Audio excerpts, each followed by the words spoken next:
This week, we're talking about healing from trauma for children in particular with Rochelle Jones, Director of Education for BMA TenPoint Victory Generation. I'm Charles Galda, President of Vision New England, and your host for the Church in Action. Rochelle, thanks so much for being with us today. I really appreciate it. Thank you. Thank you for having me come on. Thank you. You're doing some great work and we want to talk about, but before we get to that, could you give folks a little bit of an introduction or bio of who you are, how you got to where you are? Oh, sure. Yeah, absolutely. It's funny. The journey seems long. I started out as an electrical engineer and, I didn't feel like I was really contributing so much. I worked around torpedoes. And so wanted to work more with people and families. And I was always interested in counseling and things like that. And I find myself getting into the field of teaching. And it's so funny because that's the one thing I thought would never want to do. I had all my aunts and uncles and my mom, they all were teachers and guidance counselors. And I was like, I'm not doing that. And found myself years later in the role of a special ed math teacher, wanting to teach young people, of course, math, because I felt like that was a very hard subject for people. It was for me. And, wanted to see how I could make it easier for them. And as years went on, I saw families in need of, repair and, building their self-esteem. I saw the breakdown of the families and I'm like, wow, how can I, help in that area? And so I started working at an after-school program, and then later on work now with Black Ministerial Alliance TenPoint. And so as a role of Victory Generation. And that's how I, started my journey there. Oh, wow. Boy, that is a diverse background.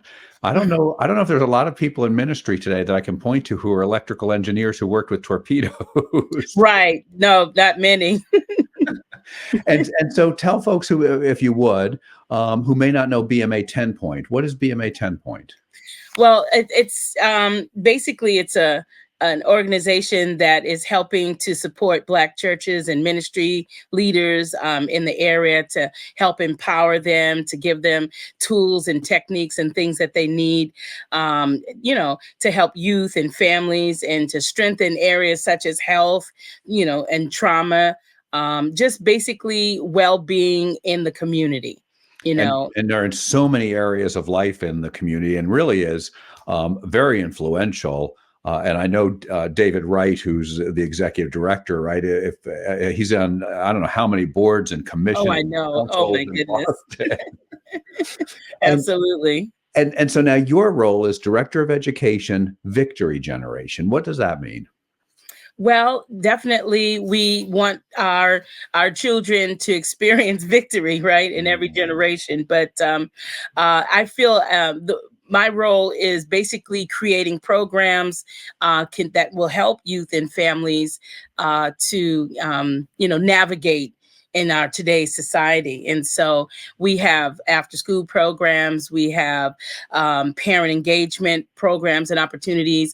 We set up art therapy, counseling, different things where parents can come and engage. We set up various networks and resources for parents. We have summer programs as well that work for, we went from 6 weeks to 8-week programs. We saw that families needed that extended time. And we also do online tutoring and Saturday Academy. That's I love it. For 2 hours every Saturday from 10 to 12, kids get online to get tutored, to get help, support. We do STEM, we do projects, we do community things, activities, we do field trips as well. But what I really liked, and since COVID, students weren't able to really get together. So this online, we built a community, a family, and we also have our children's trauma healing. So we've started that as well. And we saw where students really needed a place to come to really share some of the pain and things that they were going through. And so I want to drill down on that a little bit, but maybe broad brush. I don't know how well you track this kind of stuff, but how many families or kids, or how do you think about how many do you interact with in a year?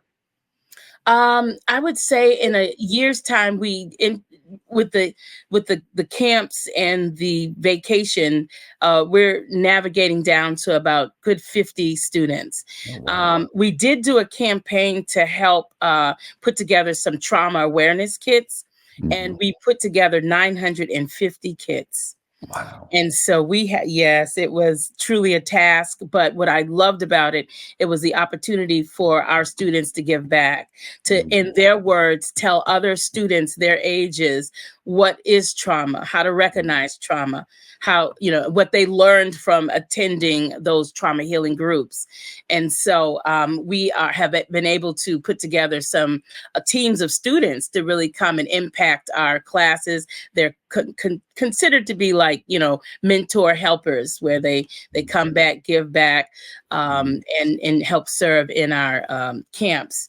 So, So so you work with, say, 50 youth on just trauma, but you work with hundreds of youth across a we did. year. We were able to impact, and well, just through our awareness kits, we were able to impact 950 people. So Tell them about thousands then, trauma. Yeah. potentially, right? Yeah. Yes, yes. And in that bag, we were able to, gather tools and techniques they could use, journals, pencils, pens, stress balls, inspirational gadgets, I would call them, yes. We had fidget spinners, poppets, different things that, to help they could use in order to alleviate some stress and pressure.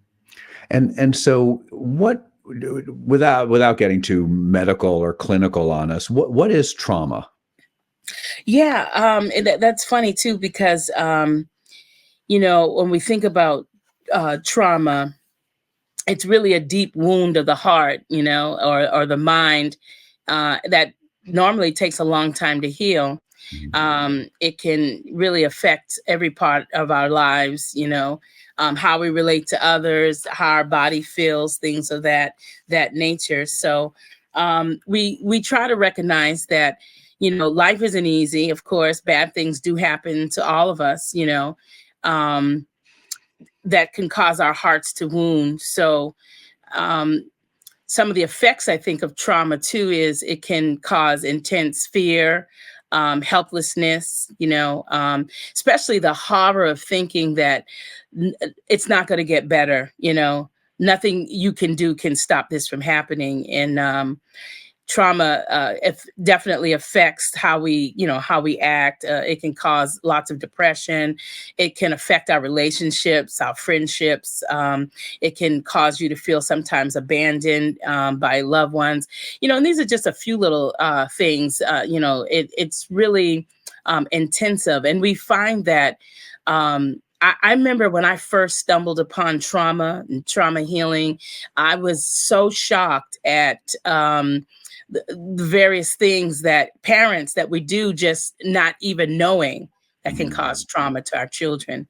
And so I thought, wow, educating parents, some of the things that we may say, of course, in anger, you may not mean it, but those things stick. They stick to our heart and cause heart wounds. It could be, of course, abuse and things that.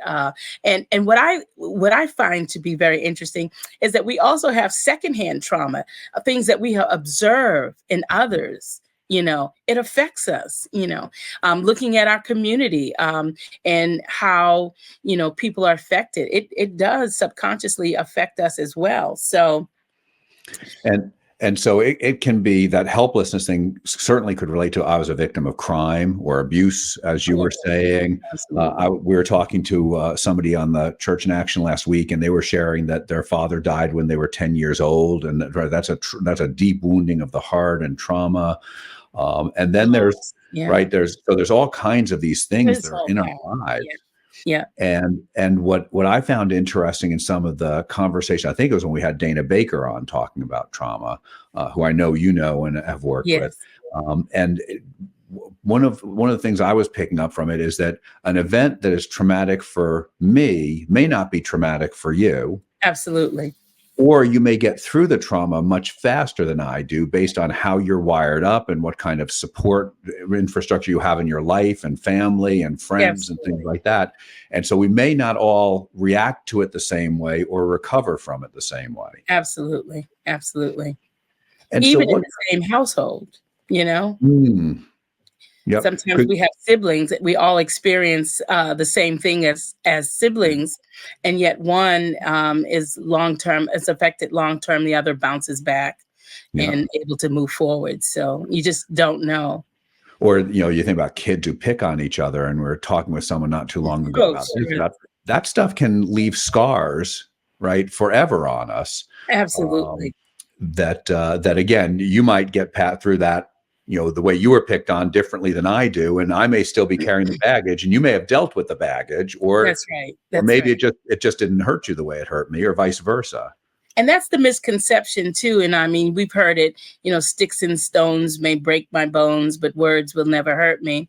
And we have come to the conclusion that that's so not true. Yeah. Actually, words can hurt you deeply and stay with you for years to come. So you're right. But being able to be aware, awareness is key.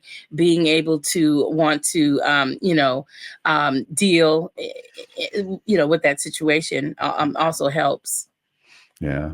And so some common, I don't want you to share things from a voyeuristic perspective, but what are some kinds of trauma kids in the Boston area that you work with that you see? Um, we experience kids that are acting out in school, and so maybe their behavior is less becoming. They're not able to sit in a classroom, navigate. Uh, of course, their schoolwork is affected because their mind is on the trauma or on, the abandonment or on the pain that they're feeling. So they're not able to really, get through their day. And the funny thing is that they're not able to articulate what's going on. Right? They're flooded with such emotions. They really don't know how to trust, how to get to be open. And so what I really like about the camps is that you're amongst peers, one, and you're able to kind of talk about what it is. Well, not necessarily talk about it like a support group, but what we are able to do is that we have like two themes working through our curriculum, and it's a theme of an urban youth who are going through a difficult time. The uncle was killed right in front of them, and mother they cannot find. They're thrown into the foster care system, and so it's just these trajectory of events that happen, traumatic events that have happened.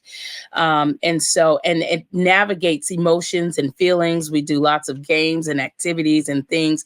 So in a subconscious way, people begin to share. Sometimes they can identify with Sam and Rose. And we also parallel it with the story of Joseph, the rejection that he felt with his brothers and things. And as we walk simultaneously through these two stories, and we begin to, in a group setting, take on some of those hard topics and subjects, and able to help with help kids to begin to articulate their pain. And oops, sorry. And some of these kids will have had multiple experiences that they're having to live with, and so to your point, that might be acting out of school or maybe taking any kind of form, and so you wanted to step into this space and work with kids who are experiencing this. And so tell us a little about that. What age group are you working with, and what does the program look like that you put together? Well, we work from ages 8 through 13. They feel that, students 8 are able to, really now begin to talk and discuss. And we work up to 13. So, mhm. And so now what you started doing was you created these camps, some summer camp. And Yes. so what happens at camp? Right. Well, it's like I said, we are able to break off into groups. So we tend to, age appropriately, break off into groups. We talk about topics like, am I important to God? Being able to talk about, how you really feel, what's going on. We talk about loss. We talk about grief. We talk about, why do bad things happen? Mm. How to deal with feeling lonely. We even go as far as talking about, inappropriate touching, good touches and bad touches. We do lessons around learning to forgive, as well as being able to take our pain, to the cross. So it's a 5-day healing. We call it Healing the Hearts Club camp, Okay. and it basically gives students an opportunity to learn about the wounds of their hearts, and it teaches them how to understand their heart pain, in a way that can move them, towards healing. Mm. So we don't belabor it, and we are actually trained to be able to, if students need more support, we'll pull them to the side and give them that. Oftentimes, we do at the end connect with the whole family, and we try to find ways of continuing that healing process for the whole family and getting parents help as well.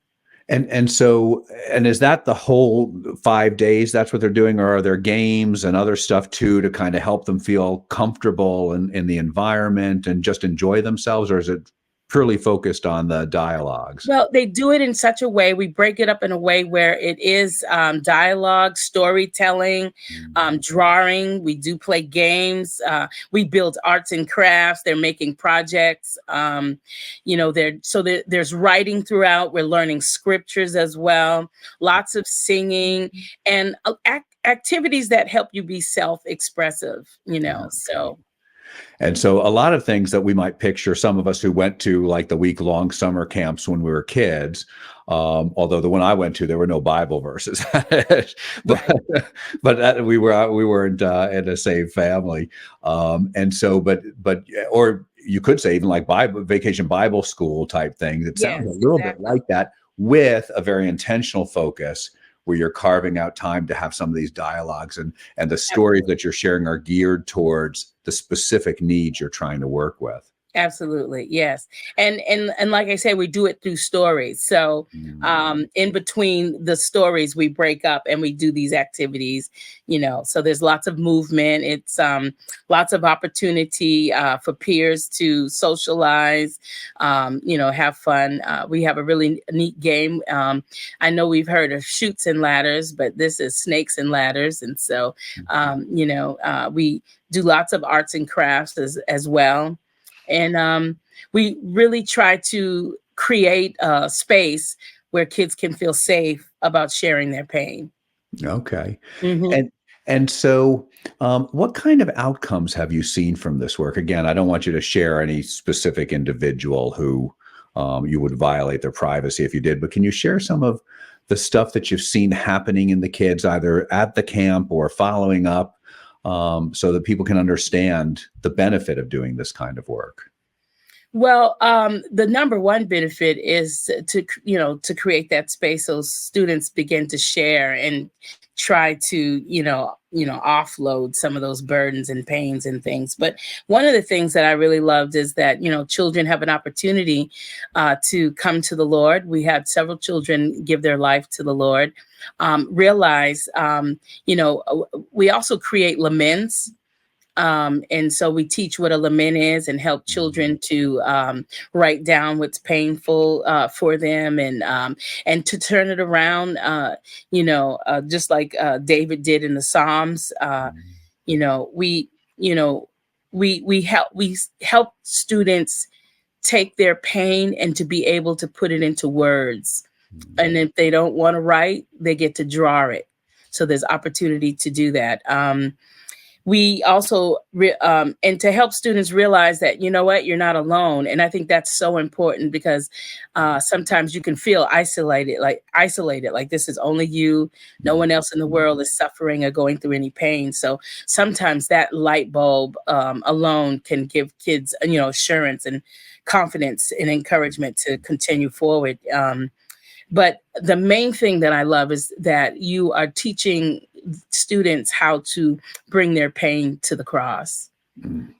and how to forgive, but also we're also teaching children how to get help. Mm. And so, do you know the program Celebrate Recovery? Is that in your church?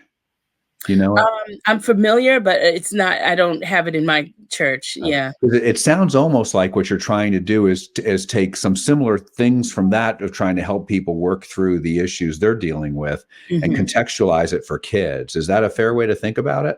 I think it's fair. I think it's a fair way. I have students that want to repeat the sessions. So we do have students who have attended the camp, before. And, and then we try to assess, did they get something out of it? And they were able to go deeper. Now they kind of knew what it was all about, and they were able to really focus on what are some of the things I want as a family to, let go of, to deal, to address. Um, so yeah. And so you didn't just decide one day to have this camp there, right? This is not an area for folks to just walk in and say, gee, I heard what Rochelle did. I'm going to start a camp this week too. And so what's some of the training and equipping that you and your volunteers had to go through to be able to do this effectively? Yeah, that's a good question. It's, first of all, we have healing groups, and so we had to attend a healing group ourselves. So before we can help others go through their pain, we have to kind of address our own, Yeah. And that's a 6 weeks, session. Okay. So it's 2.5 hours for 6 weeks. And so it takes you through similar activities and lessons and breakout rooms where you have the opportunity to kind of just share and kind of see where you sit as well in your trauma, being aware that, things that affect you, that affect your heart, and, it's trauma. Yeah. And then after that, if you're interested in children's trauma, then we have a facilitators training, which is 3 days. And so that helps you walk through the materials and the things that you're going to present to the students. And then we then walk them through an actual camp, so they get to experience it, get hands-on, and actually do it themselves. 'Cause And mhm. sorry, go ahead. No, and I was saying, and so we're very open to come in and train in your community center, your church, synagogue, and we'll come in and train your staff so that you can also run camps in your areas as well. So that's really, we're excited about that. So we're looking for people who are interested in making that, commitment, because, we have a lot of students who are needing support in this area. Yeah, and this is definitely one of those areas that if you don't know what you're doing, it's not just a choice between I either help them or I didn't help them. You can actually make it worse, right? Yeah. Yeah. So we have to be careful in this area. And so did you work with a specific ministry or agency or organization that did all that training with you guys? Yes, we worked with Quest, and they're in Philadelphia. Okay. And so they actually came to Massachusetts and trained us. Okay. And soon we will now be able to train others that are in our area. And so that's really what we're looking for. We're looking for people who want to bring this program to their church. Yeah. That's great. That's great. And so now with the kits that you were mentioning, right? Almost 1,000 kits that you provided to folks. Now, that's not the kind of program that you brought these kids through. So are the kits trying to get at the same thing, or is it trying to help with coping or something else? So the kits that we generated are helping with coping, I'm sorry. And also it is to provide resources and information to counselors in the area, awareness to trauma, and basically where you can go to access, our camps. And so, could you share with us maybe one thing that you say, this of all the kids that you've done this, or all the work you've done, this is the thing that excited you the most about it? What really excites me about it is the fact that we're getting kids to talk in an area that they normally wouldn't. you know, because most times if, especially kids when they're being abused or sexually abused and things like that, I think we want to get the message out that, you tell someone that you trust, and even if they threaten your life or your family's life, tell someone you trust. Yeah. And there's an example in the material that we present where this Rose had to help support a friend who was being touched by a neighbor, and the outcome and the benefit of being able to get that out and to get the help, and yeah. Wow, how life-changing. That's wonderful that you're able to be part of that. And what a shame that it happens, but what a great thing that you're able to help those kids. God bless Yes, you for that. yes. So if folks are listening and saying, hey, I'd love to plug in and work with BMA on this, or I'd love to figure out how I could do this in my community, where could they go to learn more, find out more, connect with you, what have you? Yes. Right now you can email me at rjones@bmaboston.org. And you can call me as well at 617-807-0810. And we will get back to you. Our next trauma healing camp we're going to do for April vacation. And we also will have one for the summer camp in the summer. And those camps are open to any 8 to 13-year-old who wants to come. Absolutely. We do it first come, first serve, because we can not probably serve more than 20 people per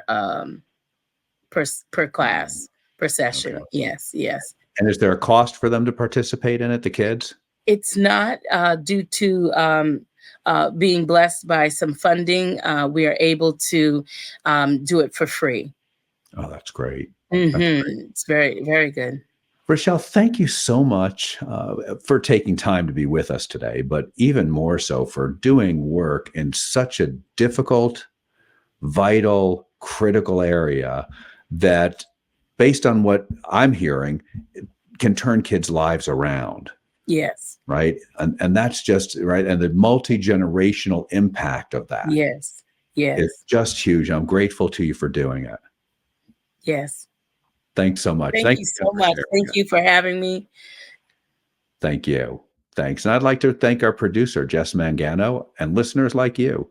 This program is created by Vision New England, which accelerates evangelism by helping the church make disciples, people who might be working in the field Rochelle is, do justice, which is what they're doing, and foster unity. So we want you to know, so people want to know Jesus and see New England transformed.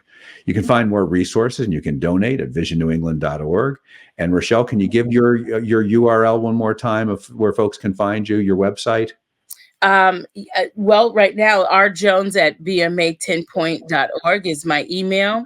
But you always can find us at Black Ministerial Alliance TenPoint as well on our website. And if anybody has trouble, send something to Vision New England. We can get you connected for sure. Yes, absolutely. Thank you. And so this program is brought to you by our friends at the Palau Association, who are dedicated to proclaiming the good news, uniting the church, and impacting cities worldwide. Thanks so much for listening, and God bless you.